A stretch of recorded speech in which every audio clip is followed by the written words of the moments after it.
Okay, here's warm up 8.3.2. So first off, I'm trying to figure out if the sequence is arithmetic, geometric, or neither. So arithmetic means you'd be adding the same thing to get from term to term. Geometric means you'd be multiplying the same thing to get from term to term. So looking at this, I can see, okay, it's going down by 4 from term to term. So you could think of it as subtracting, but you could also think of it as adding negative 4. So that means this is going to qualify for arithmetic. Okay? If I look over here in contrast, yeah, I'm adding 4, but then I'd add 20, and then I'd add 100. So I'm adding different things to get from term to term. But we are multiplying by the same thing every time. We're multiplying by 5, and so on, right? So that means that this one is going to be geometric in contrast, okay?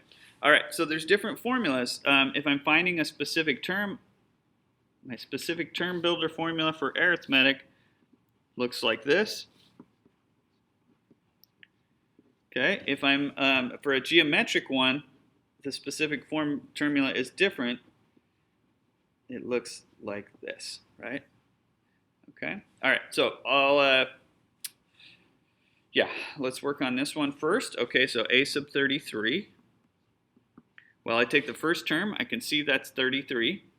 The difference I figured out was negative 4. And then I do n minus 1, so 33 minus 1. Okay, I sometimes see people combine the 33 and the negative 4. They'll rewrite this as 29 times 32 or something like that. Don't combine these though, because I have to do I have to do that multiplication before this subtraction. Okay, so yeah, you have to do negative 4 times 32 before you combine those. All right, so let's see. That's going to be negative 128. Now we can do the subtraction finally. That's going to put us at negative 95. The 33rd term. Kind of makes sense. These are going down. They're going to go into the negatives at some point before we get to the end of that. Okay? All right. I'll do the other side later, but I just wanted to contrast those two formulas. The sum formula for arithmetic is the number of terms times the average of the first and last terms. That's how I remember it. Looks like that. Okay? So sum of the first 33 terms, n is 33. My first term is also going to be 33. There's 33 terms. First term's 33. That's just a coincidence. Okay. And then I don't have the last term up here, but I do have the last term here. I already figured out what the 33rd term is. It's negative 95. If I didn't know that part, I'd have to do this side problem.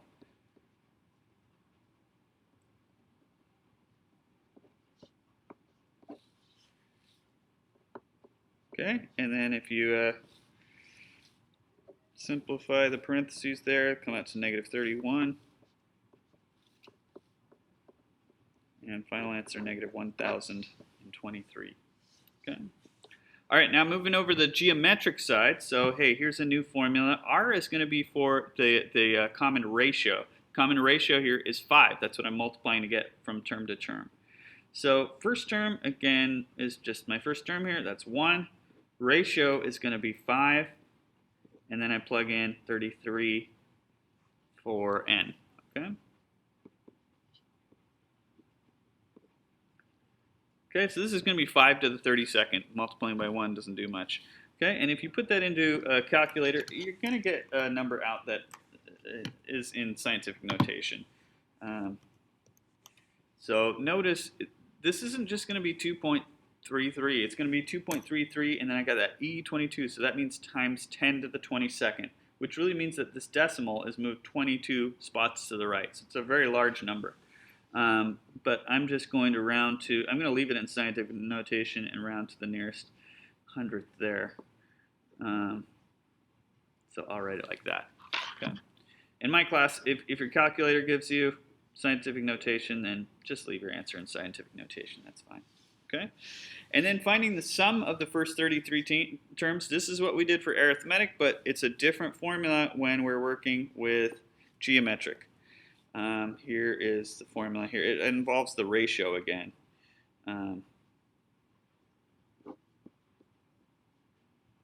Okay, there's the formula. Okay, so let's start plugging away. First 33 terms, first term is 1. My ratio is 5.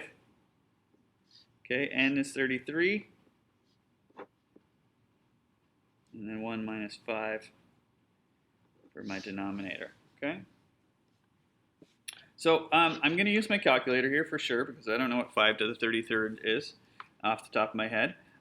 Start here. So some people will rewrite this as negative 4 to the 33rd, but that's incorrect. You have to do the exponent before you combine those two terms. Okay.